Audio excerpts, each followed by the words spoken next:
Hi everyone, it's Cass. Welcome back to my channel, What Cass Read. Today I'm filming a video that was definitely inspired by quite the reading week that I had in the month of September. I had been thinking about filming this video for a long time, and actually I already filmed this video and then accidentally deleted the footage, which turned out to be a blessing, but it just reignited my drive to want to film this video after a very particular reading week that I had. In the month of September, I actually read my most surprising book of the year of like how much I loved it, like just utterly shocked at how much I love that book. And then the same exact week, I read a book that ended up being my most disappointing of the year. So it was quite an up and down week.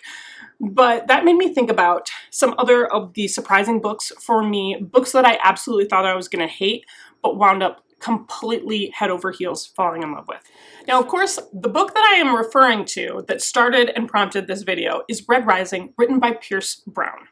This book follows a young man named Darrow, who is living on the planet of Mars, and there is a caste system in this world where Reds are at the very lowest caste in society. Now, the interesting thing about the Reds is apparently they're the only ones that can mine this super precious resource called helium-3, and that is to help everybody terraform Mars as a planet so that way we can get civilization on the planet. As Darrow comes to find out very early on in the book, this is actually a lie, and the Reds have actually been enslaved, and Mars has been terraformed for centuries.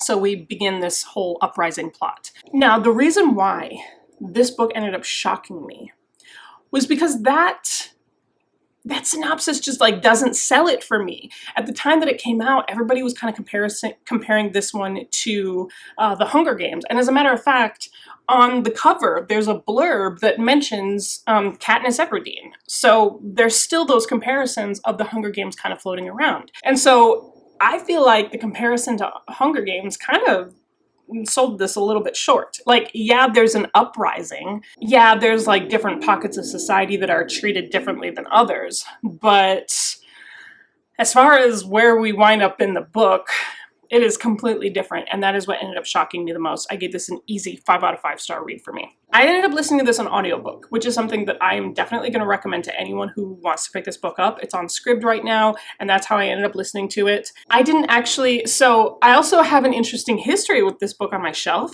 because I owned this book, wasn't really feeling it. Again, this whole synopsis didn't really grab my attention, so I unhauled this book. I was actually inspired to pick this up again from watching Becca from Becca and the Books and her reading vlogs, and her, like, she was absolutely destroyed after reading these books. And I was like, I kind of want to feel that. I kind of want a book to do that to me. I wonder if I'll also feel the same way, and it turns out I did. This ended up being a chance read for a readathon. Like, all the things were like coming back into my life to like just try this book out again.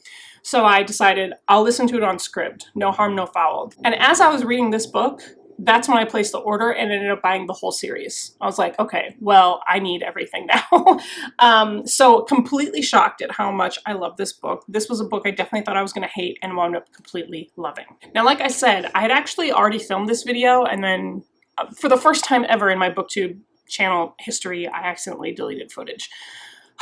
So RIP that version of the video, but it ended up being a blessing, because as I was, going through my shelves again to grab these books, I stumbled across another one where I was like, oh, you know what? That should actually be included.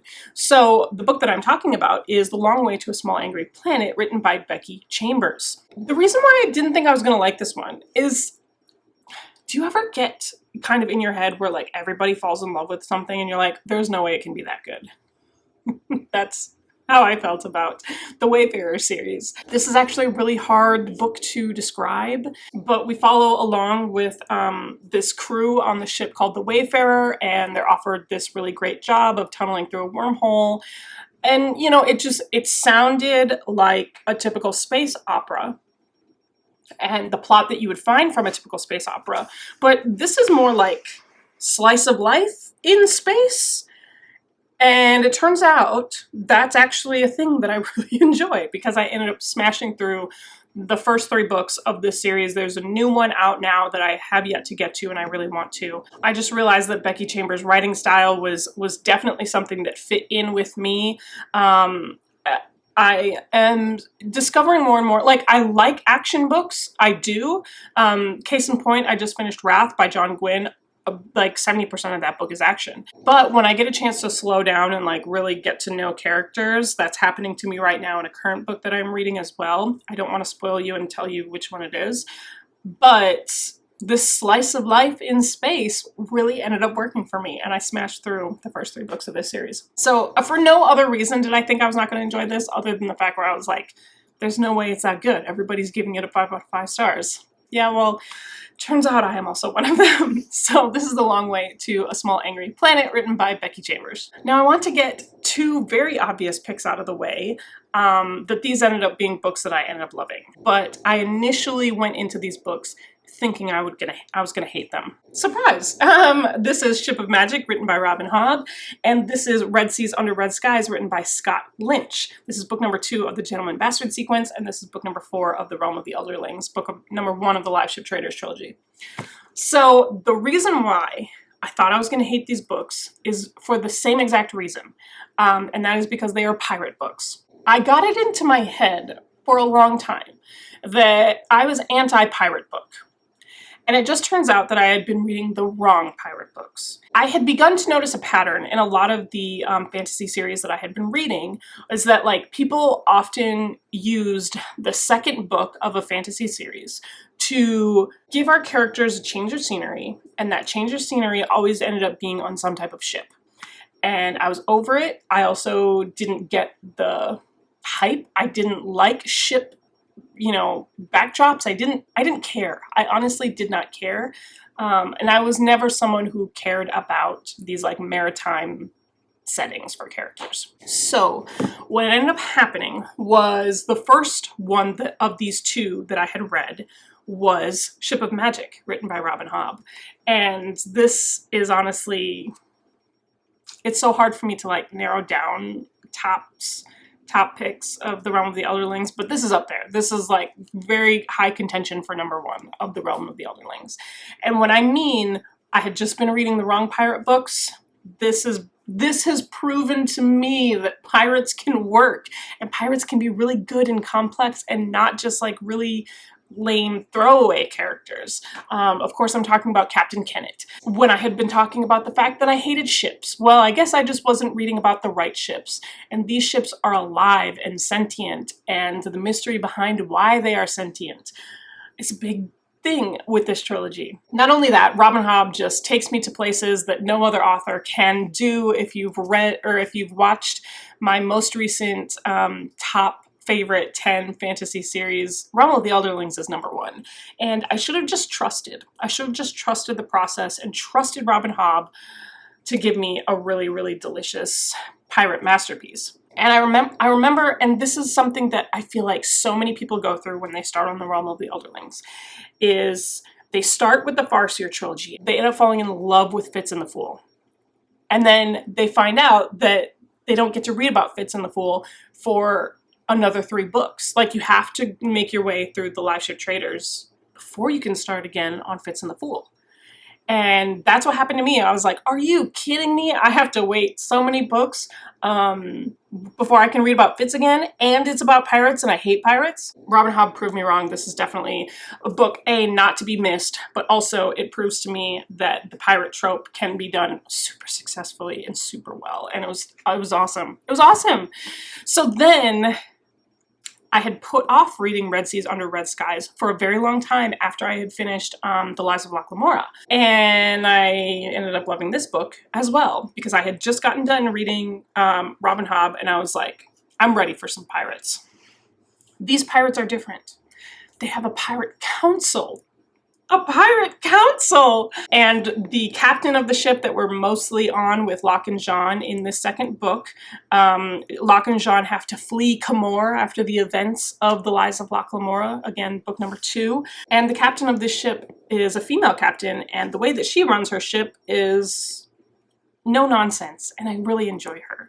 And of course we have Locke and John with all of their shenanigans, and I knew I was going to love their shenanigans, but once I got past my bias of the fact that pirate books couldn't be good, this was such an enjoyable read. Both of these ended up being 5 out of 5 star reads. Super easy.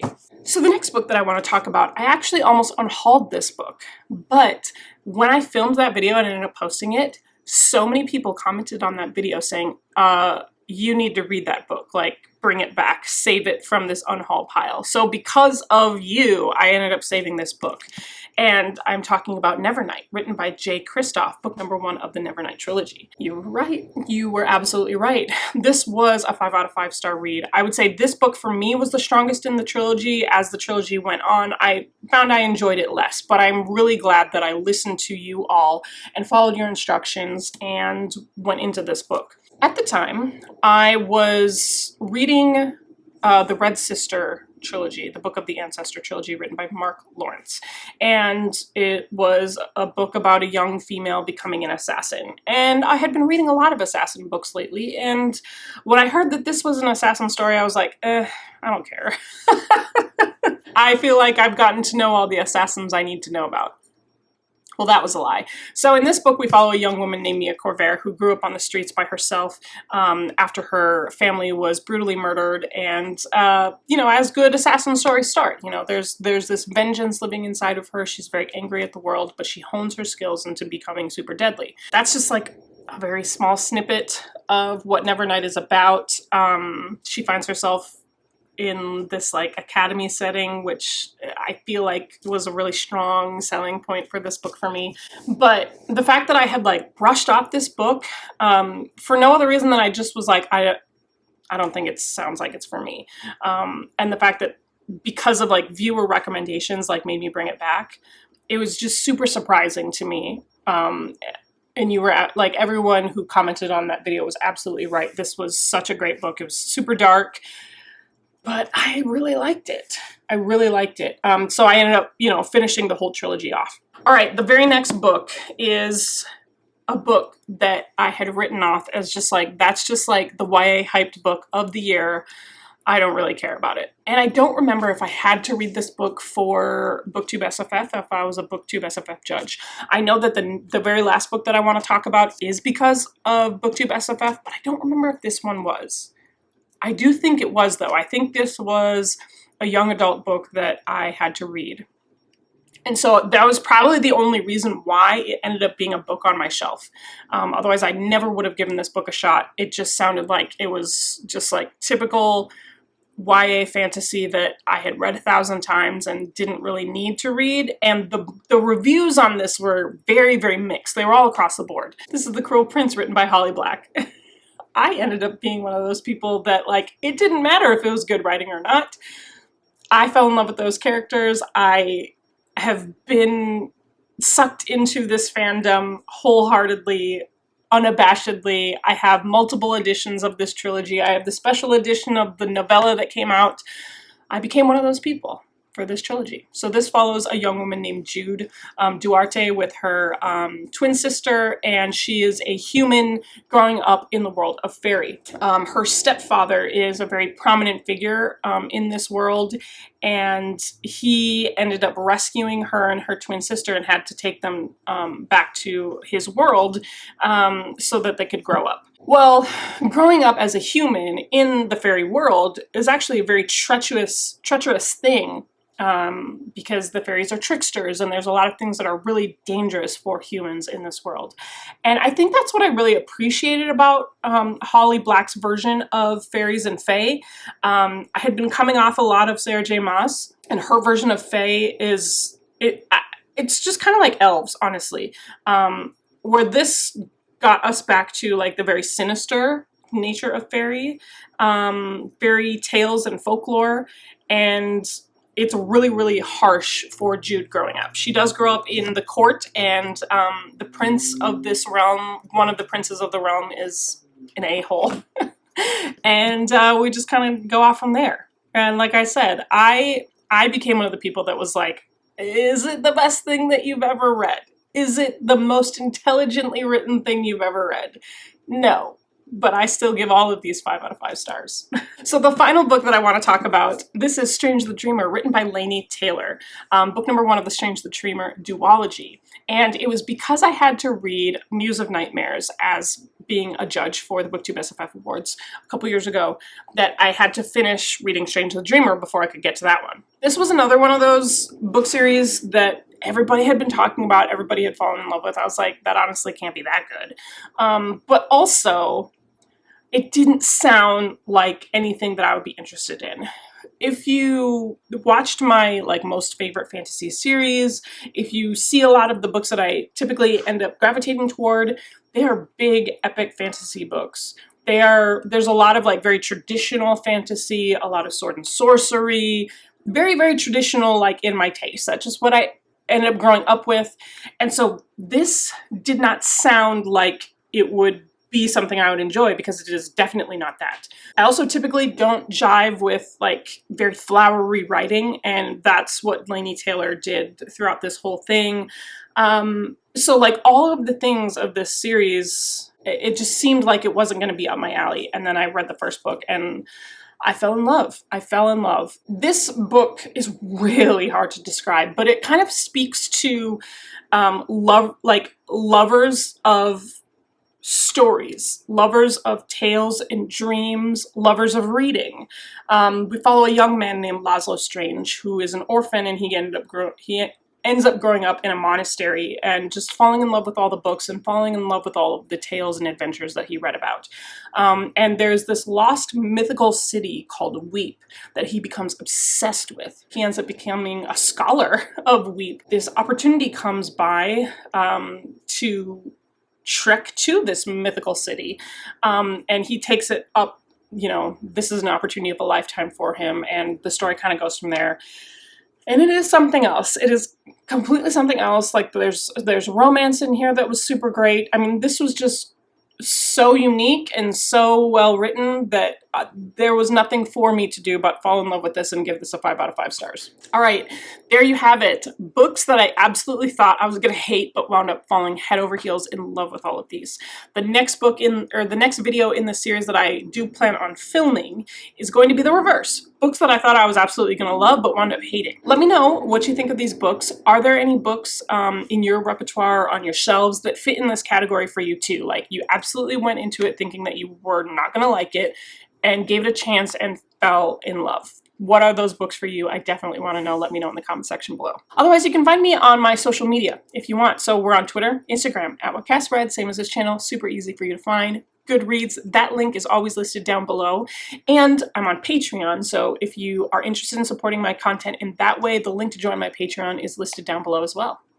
Otherwise, you know how these videos end. I'll talk to you later. Bye.